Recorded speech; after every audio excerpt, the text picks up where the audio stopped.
This Easter Sunday in the parish of St. John the Baptist on Mount Zion, there are over 6,000 people coming together to welcome the presence of the risen Lord.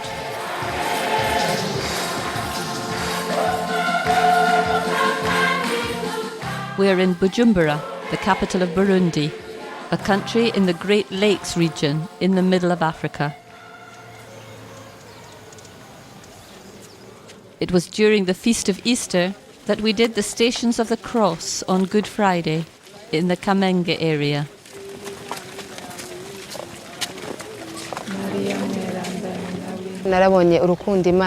I discovered the love that God had for me. I realized how much I was separated from Him. But He showed me His love. He forgave all my sins. Jesus was able to give me a new life.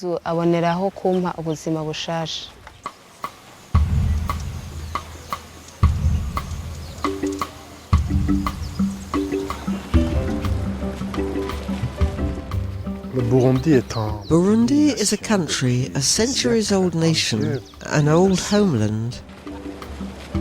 Burundi's three peoples live together in harmony and in peace. The ethnic problems began when the winds of independence began to blow upon the African nations. The Hutus and the Tutsis began to lust for the power that had been in the hands of the royal family up to that time. When they began to desire power, war started between the Tutsi and Hutu intellectuals, who, in my opinion, are the first ones responsible for the fear and this ethnic hatred that took root in the hearts of the people of Burundi.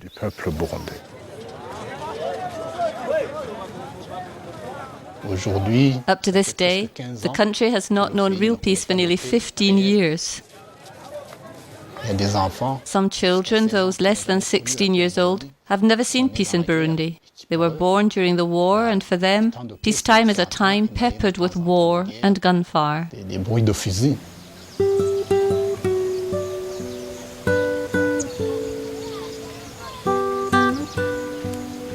Here, in the hills of this magnificent country, is the seminary of Buta, a town in the south of Burundi, in Bururi province. It was here that on the 30th of April 1997, 40 Hutus and Tutsi seminarians, who refused to be separated, died in a bloody massacre.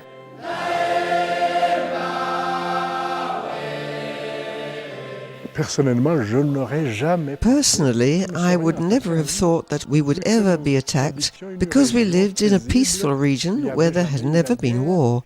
I told myself we will never be attacked here at the college. But so it was on the day of the 29th of April. We heard gunfire 20 kilometers from here. The attackers had decided to come up here from the plain, and that day I was scared, and the children too. I went to search for help, but I couldn't find any. I went to the military camp to get soldiers, and that evening, having seen many army lorries driving around the place, I said to myself, we're safe. I was relaxed when I went back. I went to see the children, who were very scared. So he told us that the attackers were in the neighbourhood of the college, but that we didn't need to worry. He had been in contact with the security services. I was scared like the others. I was in my final year. We were the eldest, so we felt responsible for the others.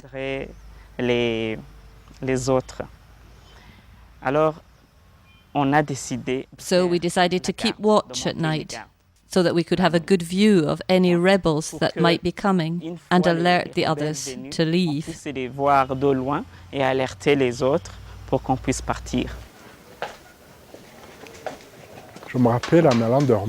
I can remember that as I went to bed, a boy asked me a question that made my heart jump. A boy called Basil.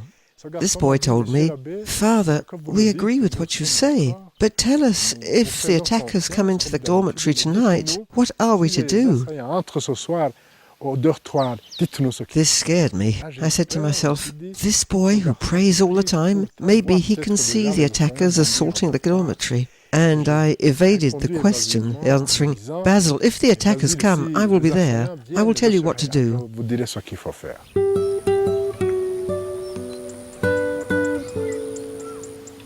The next day, we were awoken by gunfire. I was unable to leave my room. That's what saved me. I was unable to leave my room. As soon as I was about to get out, I received glass fragments here. The attackers were scattered everywhere. Most of them advanced on the students' dormitory, and others were scattered here in the courtyard, where over 20 machine guns were firing into the air to ward off possible assistance. The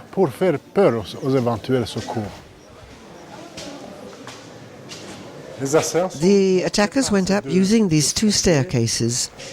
The larger group went to this side, towards the dormitory of the older boys, and a smaller group went to the other side, towards the dormitory of the younger boys. When they got to this point, a supervisor who was sleeping here opened the door and found himself face to face with two attackers. They tried to keep the door open, but I closed it straight away and I went back. This hurt me terribly because I could hear the young people screaming, suffering. They were killing them. My initial reaction was to hide. I was in the lower year. Everyone was in bed. We were really scared. First of all, we smashed a window and we began to jump out. But the attackers were all over the place, in the woods, on the mountain. And I continued to flee. But when I got to the river, we were ambushed by a group of attackers. They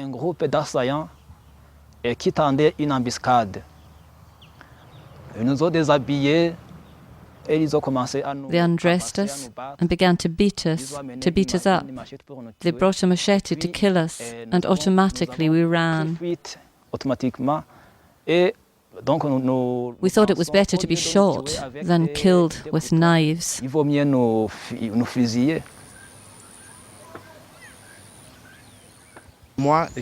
was in the dormitory with others. The rebels had already killed some pupils from the upper year, and then they came to the dormitory where we were. And then they burnt the mattresses.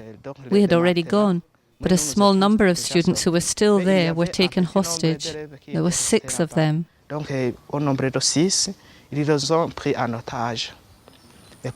And from where we were hiding, we could see the dormitory burn before our eyes.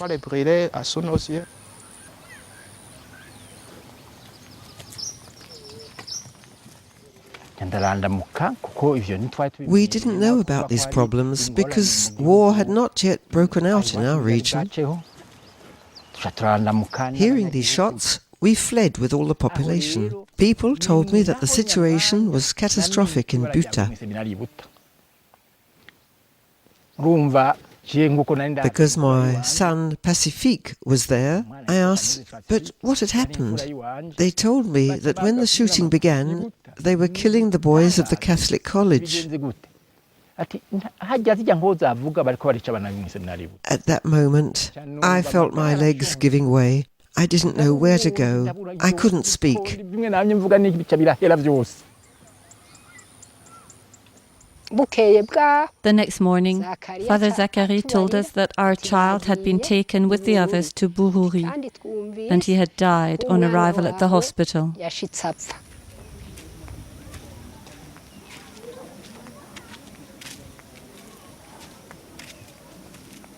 At about 11 o'clock, when I left my hiding place, I came to see the boys, half dead, being brought out from the dormitory, and I went to those who had been laid out over here. They were all over the place. There was a big crowd, neighbours, parents who'd already arrived. soldiers coming to help. Les voisins qui avaient fui leur colline. Ce carnage a duré 4 heures. The carnage had lasted for 4 hours.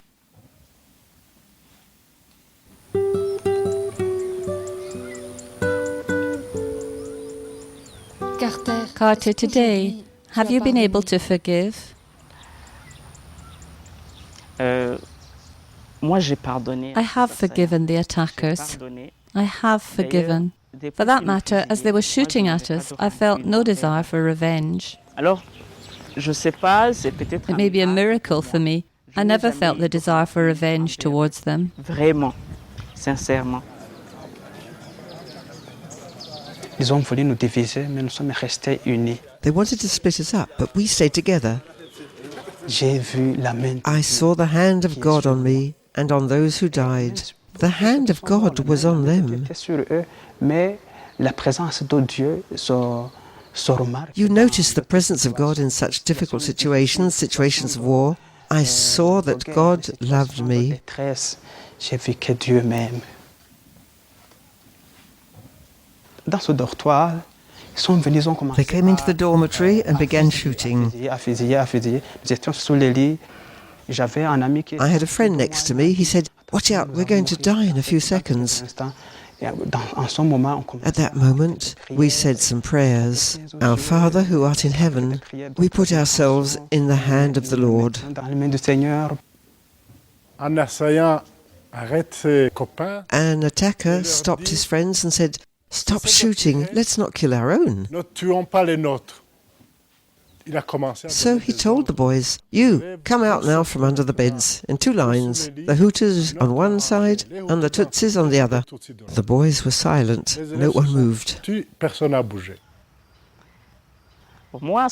At the time, I was under a bed with a friend.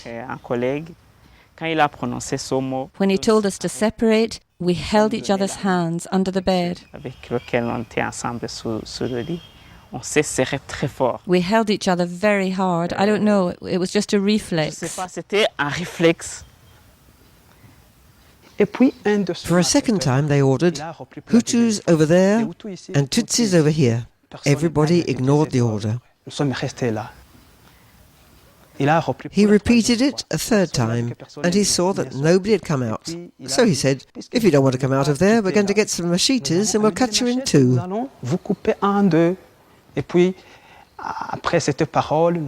After he'd said this, we all went out together in one group, but we didn't separate.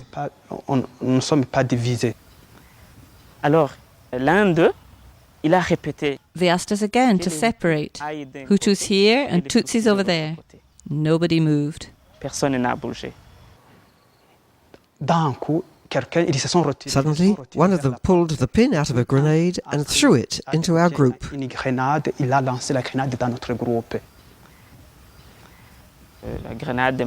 The grenade injured my leg. I stayed there. I couldn't move anymore. I prayed to God because I saw that my life was about to end. And I said the Our Father and the Hail Mary.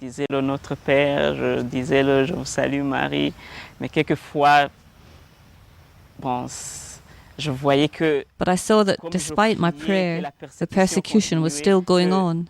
I was hit a second time by a bullet, just under my armpit. So I thought, can the Lord hear me? How is this going to end? But I carried on praying. Some of the young people were not hit at all, so we called them and they came to help us. I was very struck that among these helpers, some of them were Hutus, and I'm a Tutsi, which moved me. It showed that in the seminary there was no problem with ethnicity. We were all friends.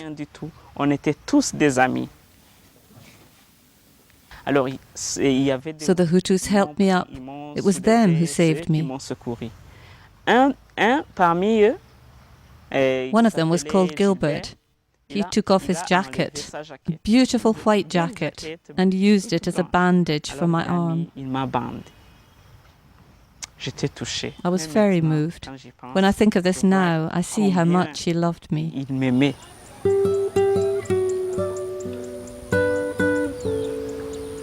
Fulgence, How come that you stayed united until the end? jusqu'au bout. Ce qui a fait qu'on ne puisse pas nous diviser, d'abord moi je crois. I think that what helped us to stay together was God, who came to our aid, who saved us from this hatred, this divisive Qui spirit. est venu à notre secours, qui nous a épargné cet esprit de haine, cet esprit de division. Secondly, the thing that stopped us from separating was the way we had lived together as brothers beforehand. In fact, the spirit of solidarity among these young people had not been built on that one day. During the months preceding the attack, the seminarians started to work on the unity among them.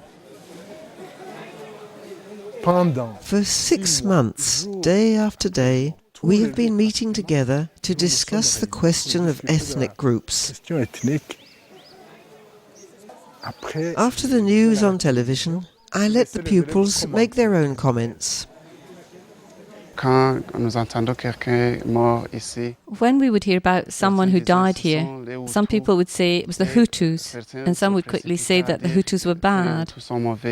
And others would say it was the Tutsis who killed him, and so it was they who were bad. So Father Zachary showed us that a human being is not bad in himself, but that we all need to be taught.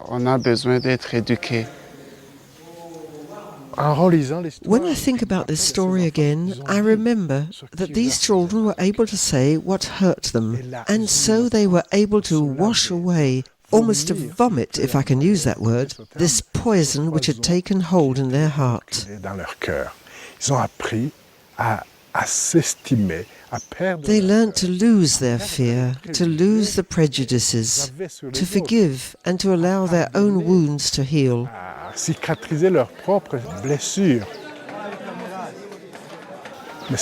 Above all, it's thanks to prayer that we have all had a conversion. At the end of this time, I felt the children open up to something, the Holy Spirit. I had the impression the children had forgotten their ethnic group. They were no longer Hutu or Tutsi. They were first and foremost brothers, Burundis, Christians, and probably future priests.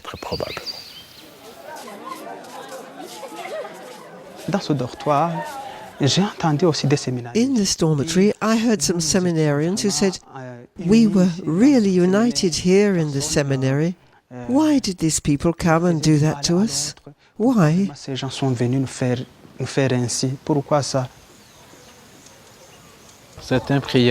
Some people prayed the rosary, and others, like Gideon, he was the one that I noticed the most next to me, he said, "Father, forgive them, they don't know what they're doing." He repeated this 3 times, and he looked me in the eyes and said, in Burundi, "Goodbye, Nicolas, take my place." Something I hadn't understood until now, and he said again, "Forgive them, Lord, for they don't know what they're doing." And then he bowed his head. He couldn't get up, and he went like that.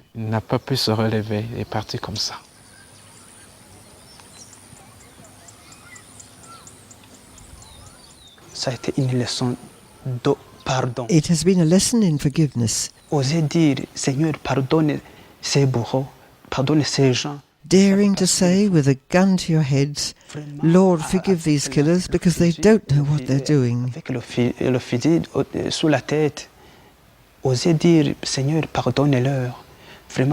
Many of those who died said those very words. And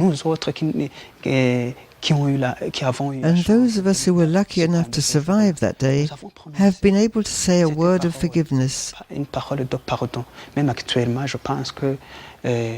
So today, I forgive those who hurt us. If those who did that were brought to me today, I would offer them my hand and I would say, I have forgiven you. I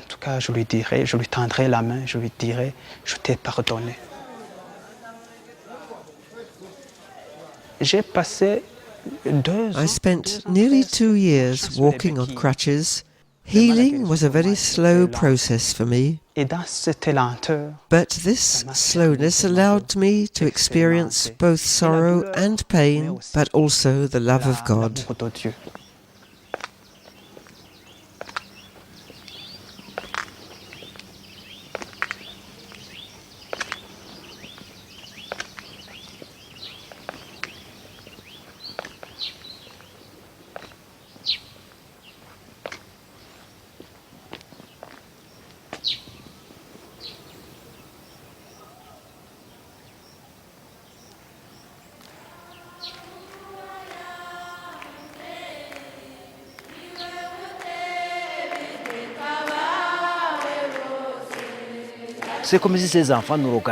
It's as if these children are asking us, with all that we have done, what are you going to do from now on? The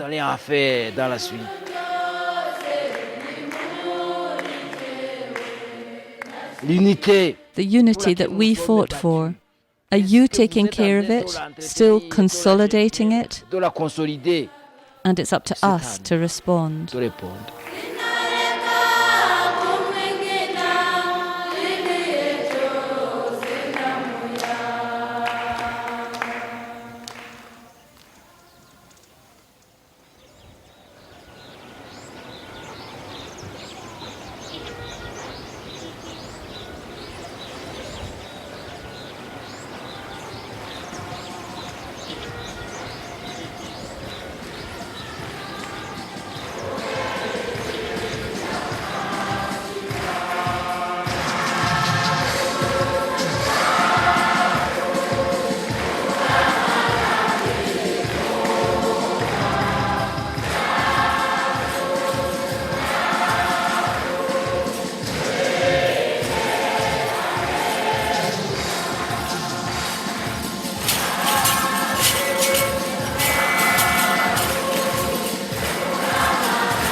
The Lord has created a great thirst among His people.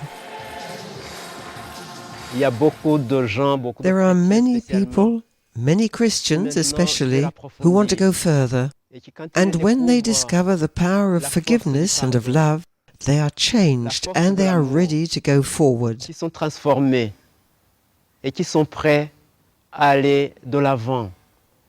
I see there the future of this country, the future of the church too, and of our community.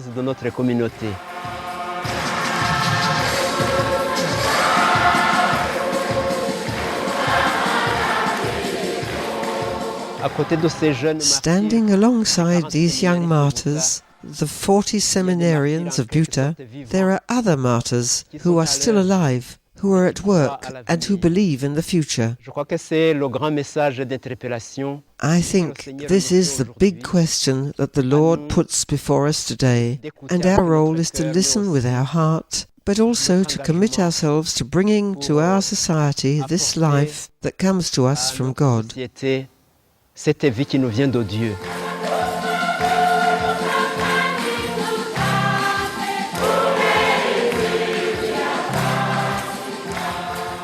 For me, this is an essential message. because we risked being crushed by our divisions and our suffering. Justement par nos divisions et nos souffrances. En nous appuyant And by sur relying notre on our faith, I think that we can move through our Good Friday, Notre Vendredi Saint à nous, ces divisions, ces these guerres, divisions, ces wars tueries, and massacres, we nous can pouvons move passer through de them, cela, de ces through the ténèbres-là, darkness, to the light of the resurrection, the light of Easter, and the light et à of la lumière fraternity. aussi de la fraternité.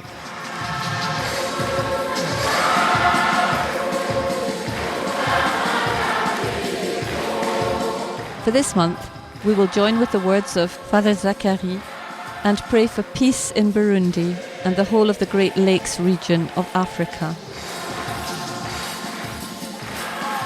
Je demande que le monde I ask that the whole world carries us with our problems. prie pour que notre peuple Pray that our people will forgive so that there will be more justice. prie pour que nos Pray that our people are helped so they can get out of this racial problem. Nous pensons que We une believe prière that a sincere prayer coming from every corner of the world can lift us up to God and heal us. élever vers Dieu et nous guérir. The word for this month is from the letter to the Ephesians, chapter 2, verses 13 and 14. Now in Christ Jesus, you who once were far away have been brought near through the blood of Christ. For he himself is our peace, who has made the two one, and has destroyed the barrier, the dividing wall of hostility, the wall of hate,